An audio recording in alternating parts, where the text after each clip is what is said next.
Thank you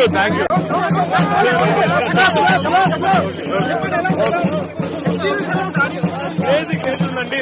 నా జీవితం మొత్తంలో ఎప్పుడు నేను ఒకటే కోరుకున్నాను అండ్ ఫైనల్ గా థియేటర్లకి జనాలు వస్తుంటే ఇలా ఒక క్రేజీ ఎమోషనల్ మూమెంట్ అనిపించింది. సో అందరు థియేటర్స్ కి వచ్చి చూసేయండి, డెఫినెట్ గా ఎంజాయ్ చేస్తారు. ఇంటర్వెల్ క్లైమాక్స్ ఇవి రెండు అయితే క్రేజీ ఎంజాయ్ చేస్తారు. Thank you so much. Love you all.